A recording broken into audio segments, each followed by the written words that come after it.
Шуля, ты нас повезешь?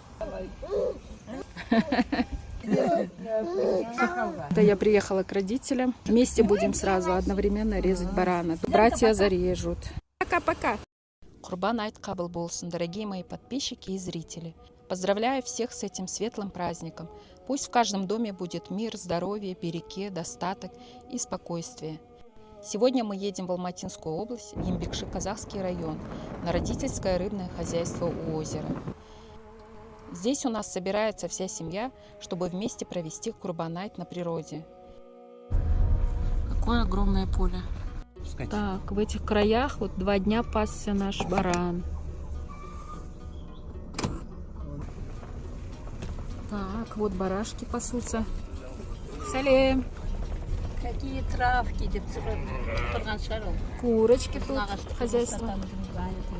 Просто здесь барашки, которые есть, они маленькие, худенькие, поэтому мы не стали их резать. Мы приехали на место, свежий воздух, озеро, природа и праздничное настроение. Это мой братишка. Готовимся, читаем молитву и совершаем курбан.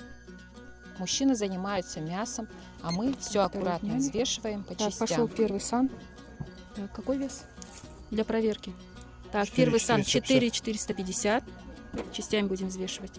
Это туз 4,350. Это пол курдюка, половинка. Кило 200. Или второй. 4,600. Ага. Так, 8,45.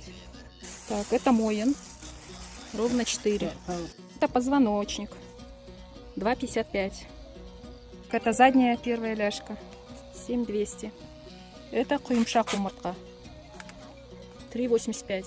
Курдюк, оставшаяся часть. Калган бөлігі. 2,5. Екінші саны. Артка. 6,750. А теперь самое интересное. Итоговый вес барана у нас получился 49,9 килограммов. Округленно почти 50 килограммов. Я считаю, очень хороший результат. Баран у нас хороший, крупный, мясистый и жирный. Видно, что выбрали не зря. Он и дешевле вышел, и по качеству лучше, чем многие дорогие варианты на базаре. Пока одни помогают с мясом, тети чистят кишки. Мы с мамой готовим курда. Запах на свежем воздухе просто невероятный. Это второй казан. Какая вкуснятина. Еще раз поздравляю всех с Курбан айтом. Пусть ваши молитвы будут приняты. В семьях будет здоровье, достаток, спокойствие и береке. Курбан айт кабыл болсын.